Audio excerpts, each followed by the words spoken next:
Assalamualaikum warahmatullahi wabarakatuh. Selamat datang kawan-kawan semua di channel Riam Biru. Terima kasih banyak untuk kawan-kawan yang sudah berkenan hadir di channel ini. Dan pada kesempatan kali ini ada satu cerita datang dari Mbak Cika di Batang, Jawa Tengah.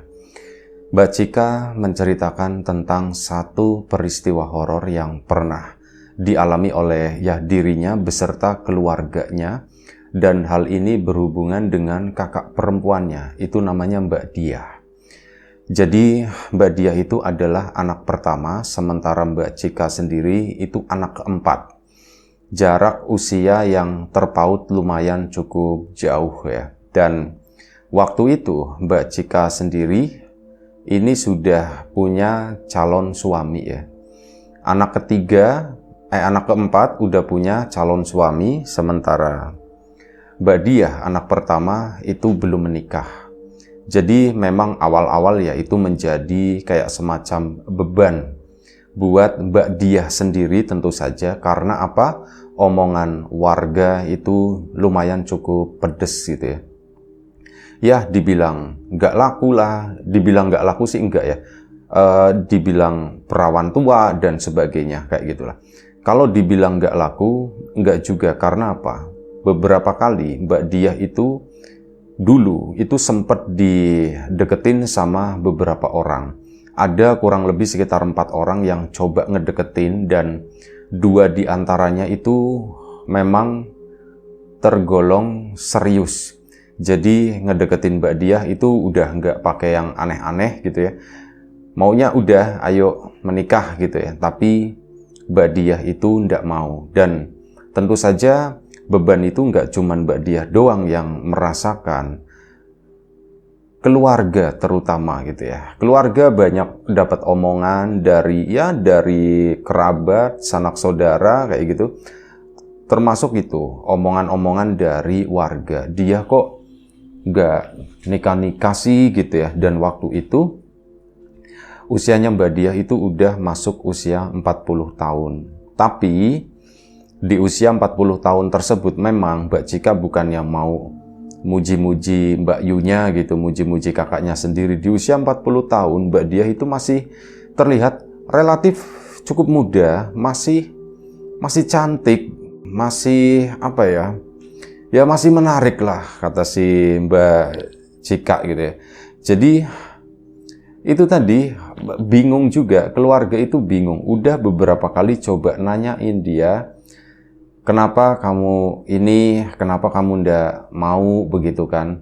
Mbak Diah itu saat ditanya seperti itu, nggak pernah ada satu jawaban pun. Jadi dia itu akan memilih diam, benar-benar diam. Nggak ada penjelasan apapun. Ya hal itulah yang bikin keluarga akhirnya jadi bingung juga ya.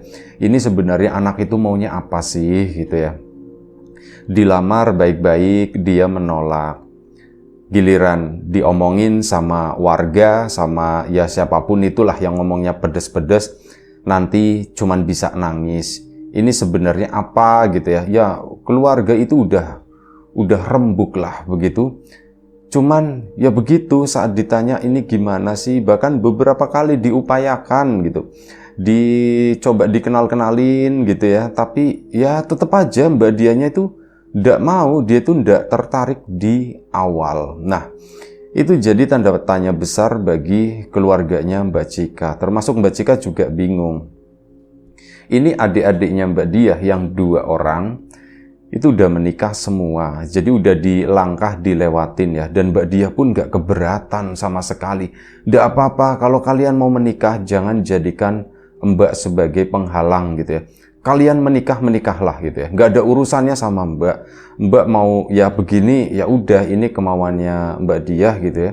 Kalian misal mau menikah duluan aja, nggak apa-apa ya. Udah dapat lampu hijau seperti itu, akhirnya kakaknya Mbak Cika yang 2 orang itu pun menikah. Nah kali ini kan giliran Mbak Cika ini nih, dia kan udah punya calon dan sepertinya mau serius ya. Tapi itu tadi aku nggak tahu lah. Nah oh ya, kakaknya Mbak Cika yang 2 udah menikah itu cowok semua. Sementara Mbak Cika ini perempuan begitu kan. Jadi mungkin perasaannya tuh lebih, nggak enaknya tuh lebih gitu ya daripada dua kakaknya yang laki-laki tersebut. Waktu pun berjalan gitu kan, sampai akhirnya mungkin, oh ya, tahunnya tadi belum disebutkan ya, kejadiannya itu sekitar tahun 2008. Nah, ini keluarga udah rembuk, udah pusing, ini bagaimana enaknya begitu kan, coba dibujuk, coba dikenalin dan sebagainya, udah berbagai upaya dilakukan, hasilnya itu masih tetap nihil. Akhirnya apa? Keluarga pun pasrah, ya sudah wis, bapak sama ibu pasrahlah, terserah dia maunya apa. Mau menikah, bapak sama ibu dukung banget. Tapi kalau misal keputusan kamu memang belum srek sama siapapun, ya sudah, kami ndak bisa memaksa. Ya, akhirnya sudah. Kehidupan pun berjalan seperti biasa, normal. Bahkan Mbak Diah sama keponakan-keponakannya itu dari anak adik-adiknya gitu, yang udah lahir, yang masih kecil-kecil, dia enjoy aja. Ya, seperti ndak ada yang terjadi apapun lah gitu ya. Mbak Cika pun berusaha memahami itu gitu kan. Perasaan apa sih sebenarnya yang Mbak Diah rasakan sih? Kenapa sih dia mengambil keputusan seperti itu? Apakah dia pernah punya trauma dulu? Dipikir-pikir, ya dia cari-cari informasi ke teman-temannya Mbak Diah. Kadang misal diajakin ngobrol gitu ya, teman-temannya Mbak Diah yang anaknya itu udah gede-gede. Dulu ya ndak ada gitu. Mbak Yumu itu ndak pernah pacaran, ndak pernah deket sama seseorang, apalagi disakiti atau apa. Setauku ndak pernah, jika itu kata teman-temannya, dan hampir semuanya itu ngomong seperti itu. Jadi boleh dibilang informasi itu valid ya. Ini bukan trauma percintaan nih pastinya, kata Mbak Cika. Cuman ya ada masalah lain nih. Apa penyebabnya begitu ya? Dari sisi kehidupan, Mbak Diah itu juga udah mandiri. Dia itu seorang pekerja begitu. Dan boleh dibilang bukan seorang pengusaha. Jadi dia itu udah mandiri lah gitu, udah nggak bergantung sama orang tua dan sebagainya. Kalaupun misal hari itu mau nikah, itu biaya sendiri juga sanggup banget Mbak Diah itu. Tapi dasarnya lah, udahlah, akhirnya Mbak Cika pun nurut arus keluarga. Keluarga itu kan udah boleh dibilang kayak udahlah, pasrahlah, terserah dia aja, biarkan gitu. Yang penting dia sehat, yang penting dia bahagia. Nah, akhirnya ujung-ujungnya baliknya tuh ke situ. Keluarga itu udah menerima. Waktu pun berjalan sampai di tahun 2008 tersebut. Pada suatu hari, Mbak Diah itu cerita, Pak, Bu, Mbak Cika sendiri belum denger ya. Jadi cerita pertama itu ke orang tua. Pak, Bu, ada orang yang lagi ngedeketin aku, kata si Mbak Diahnya. Hah? Bapak sama Ibu seneng dong, tentu tumben-tumbennya gitu ya. Kita di satu sisi udah mulai melupakan, di satu sisi justru masuk informasi seperti itu. Siapa gitu kan? Gimana gitu. Akhirnya cerita. Jadi ada seorang laki-laki, dia lagi deketin aku, Pak, Bu. Cuman yang jadi masalah adalah laki-laki tersebut itu seorang duda, katanya begitu. Ibunya pun, loh, kalau seorang duda, masalahnya di mana gitu kan? Kecuali laki-laki itu masih punya istri, itu nanti bisa jadi masalah. Kalau dia statusnya sudah duda, ya kalau kamunya cocok, ya enggak apa-apa. Jadi ibu itu mendukung. Dan akhirnya Mbak Diah pun menceritakan, laki-laki tersebut ya, menyebutkan namanya, itu namanya Mas Arto. Arto itu uang ya gitu. Jadi itu namanya Mas Arto. Dia itu udah udah duda, istrinya sudah meninggal. Oh begitu, udah punya anak belum? Belum punya anak. Oh bagus gitu kalau kata si ibu ya. Ya udah bagus kalau emang kamu cocok. Terus kira-kira kamu bagaimana? Mbak Diah ditanya bagaimana, dia nggak menjawab. Ya ibu blank lagi kan, lah nggak jawab lagi. Ya mau dipaksain gimana, tetap kalau Mbak Diah nggak jawab, ya dia akan diem gitu ya. Sampai besok pagi ditanyain terus 1000 kali juga, Mbak Diah itu bakalan diem. Ya sudah, akhirnya ya wis lah, pasrah aja, kita cuman berdoa aja. Kalau memang itu bagus buat dia, kalau memang itu jodohnya dia yang paling baik, ya semoga dilancarkan, semoga dimudahkan. Ya akhirnya sudah dibiarkan begitu saja. Sekitar 1 minggu kemudian, cerita itu udah tembus ke Mbak Cika ya. Nah, Mbak Dia pun update lagi, Pak, Bu, aku mau cerita lagi. Nah, kali ini Bapak sama Ibu tuh ya excited banget. Iya kenapa? Ada apa dia gitu kan? Didengerin bener-bener sama Ibu sama Bapak. Soalnya tebakan mereka yang gak jauh-jauh dari hal ini. Jadi Mbak Diah cerita, Pak, Bu, masalah Mas Arto katanya. Iya kenapa? Ibu pun ditenang-tenangin gitu ya.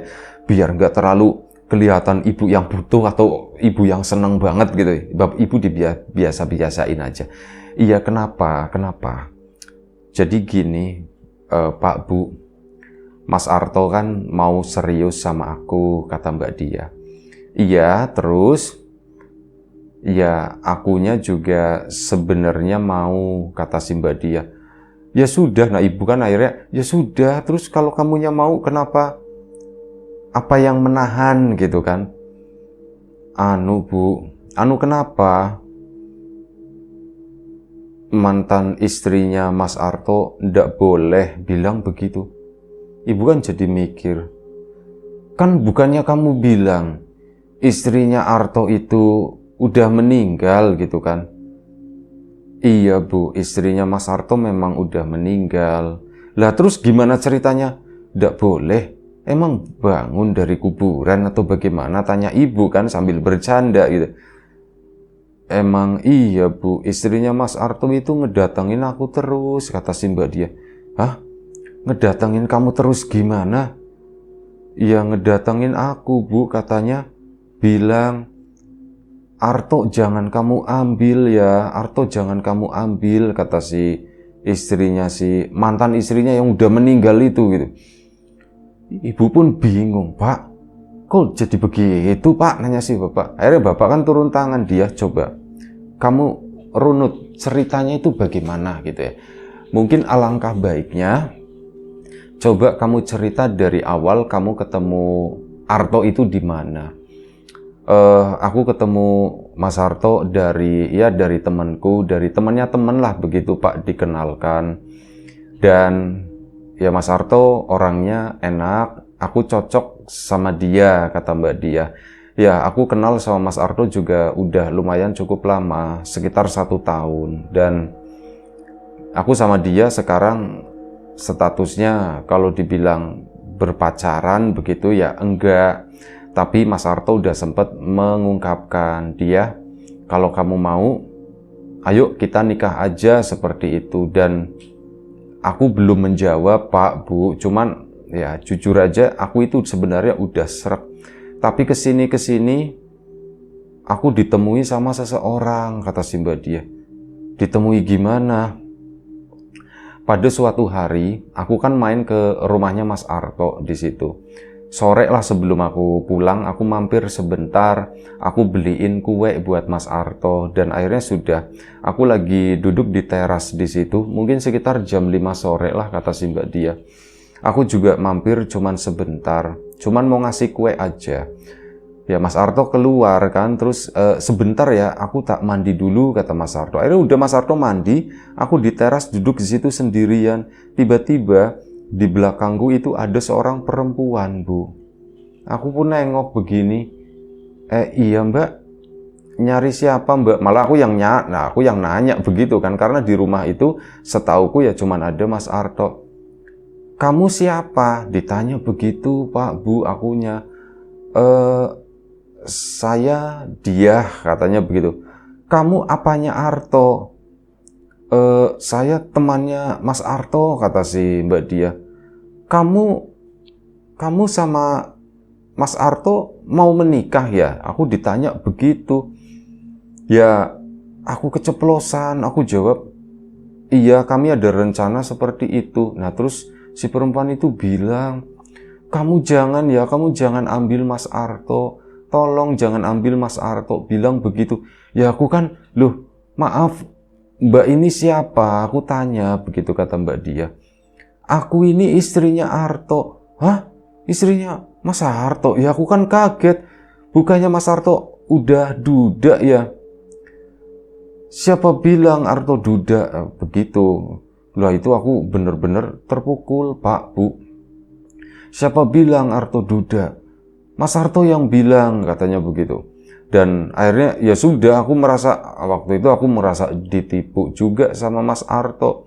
Akhirnya sudah, kuenya aku taruh di situ. Ya udah Mbak, saya minta maaf gitu ya. Saya akan pulang sekarang katanya. Tolong jangan ambil Mas Arto ya, diulangi lagi seperti itu. Dan akhirnya udah, aku pulang dari rumahnya Mas Arto. Ya Mas Artonya juga kaget loh.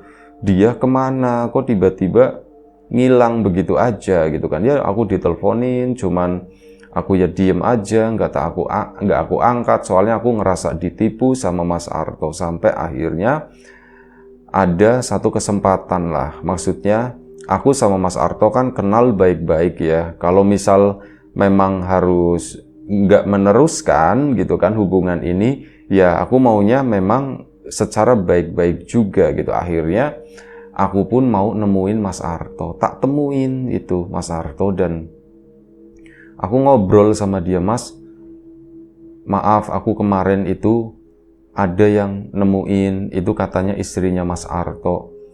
Mas Arto pun kaget. Hah? Istriku? Katanya.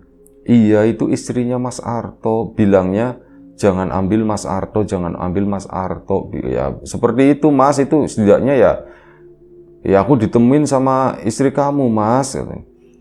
Nah di situ Mas Arto itu sumpah-sumpahan. Dia sumpah, istriku itu udah meninggal, istriku itu udah meninggal, kata si Mas Arto. Masa kamu udah percaya gitu kan? Dan akhirnya apa?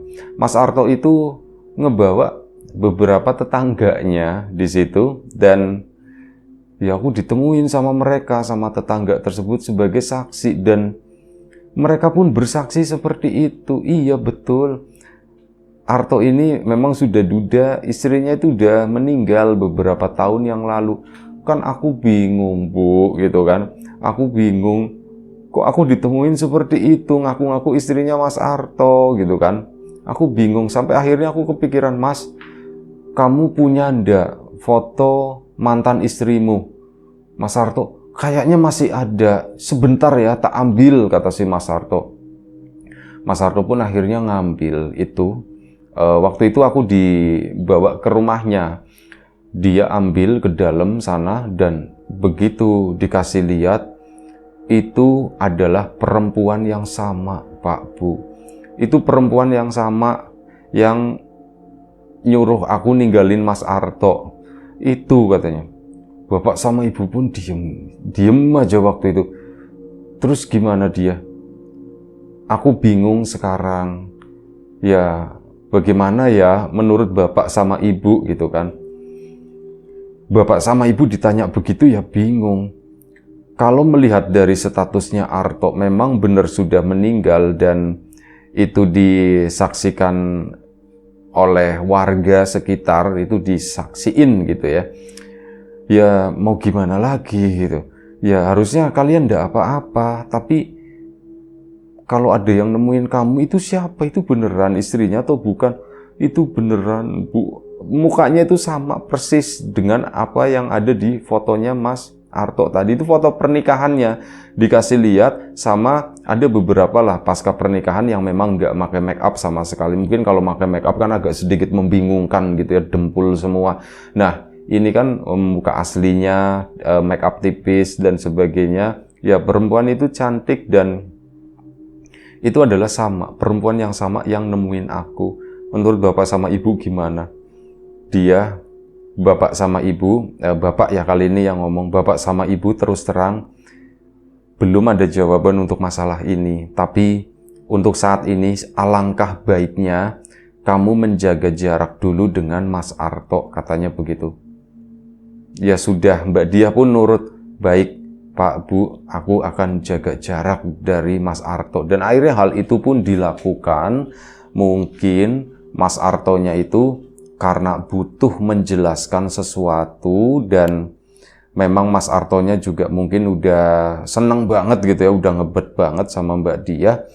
Akhirnya apa? Mas Arto pun datang ke rumah.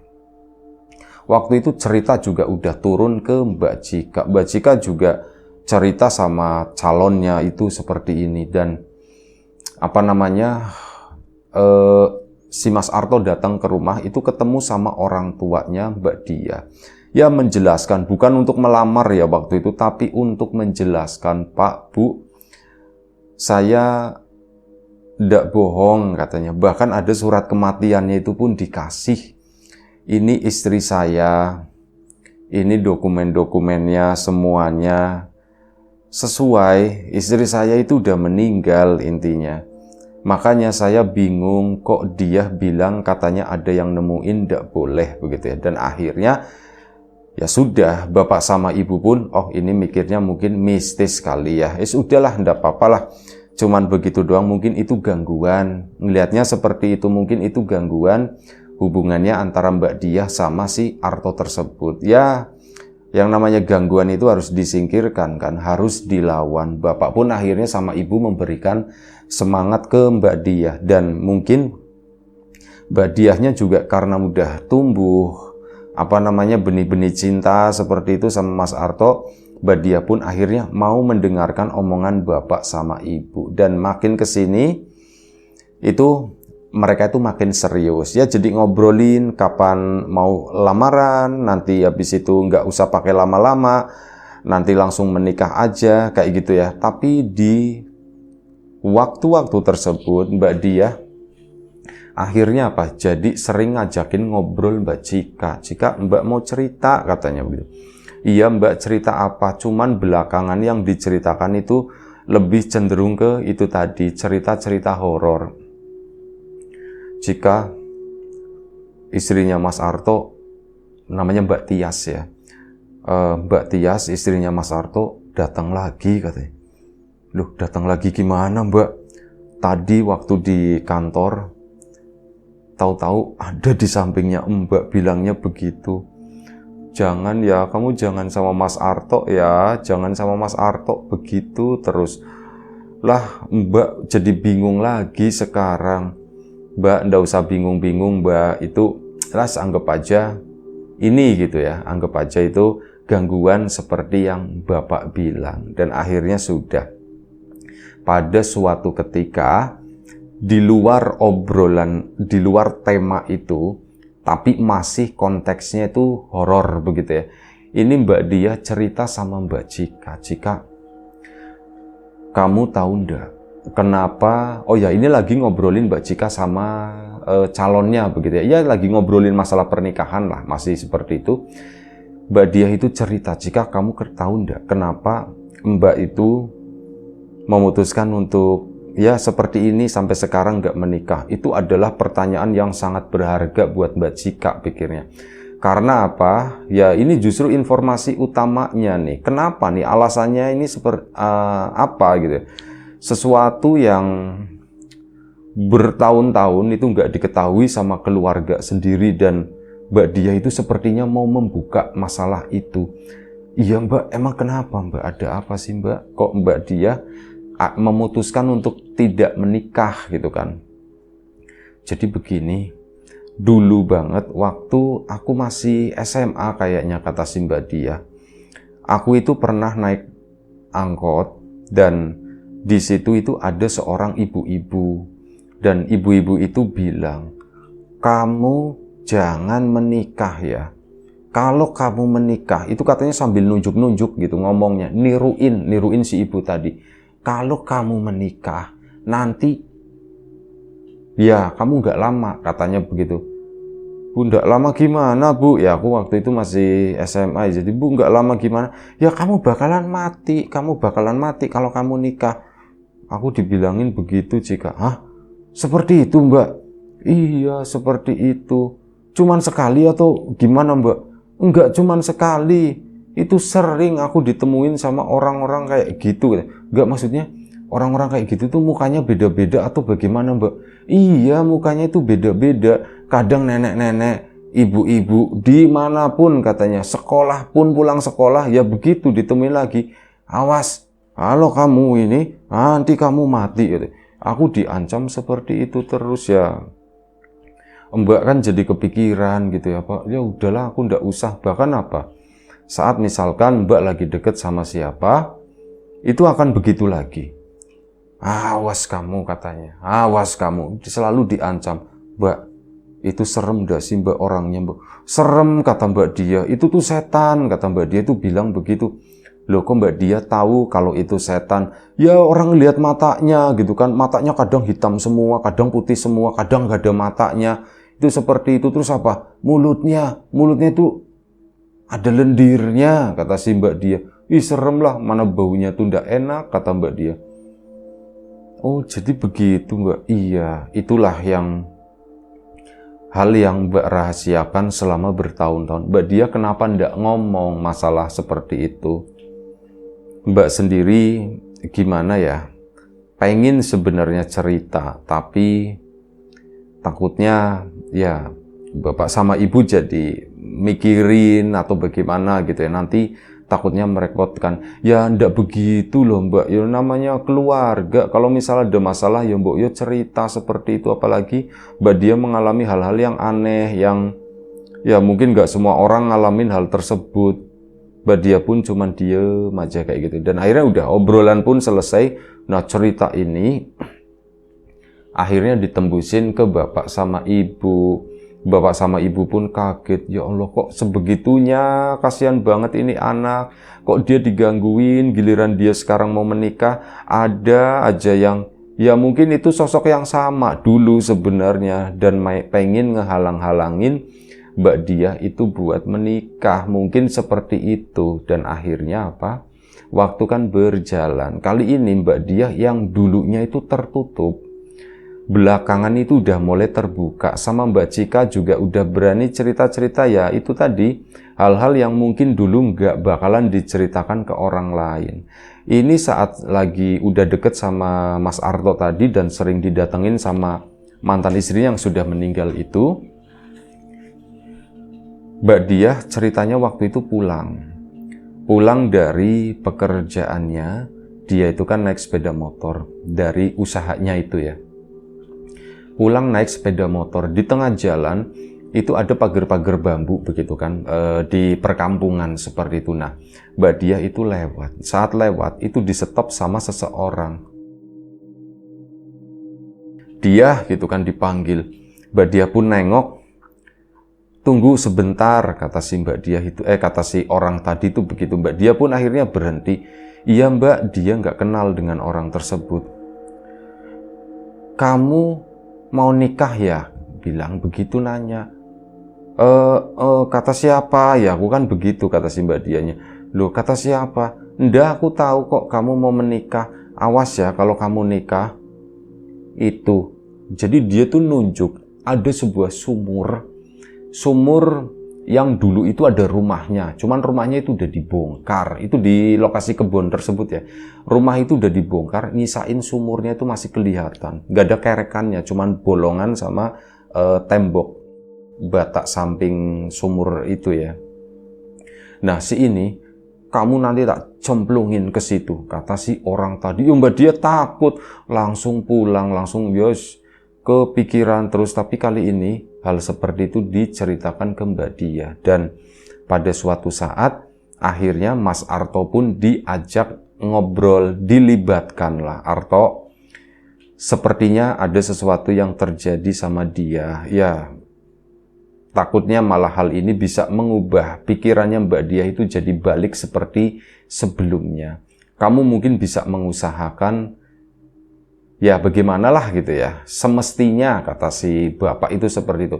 Kami keluarga juga lagi mengusahakan, ini bagaimana sih supaya dia itu nggak mengalami hal-hal seperti itu lagi. Kita lanjut lagi di episode selanjutnya. Terima kasih kawan-kawan, jaga kesehatan. Assalamualaikum warahmatullahi wabarakatuh.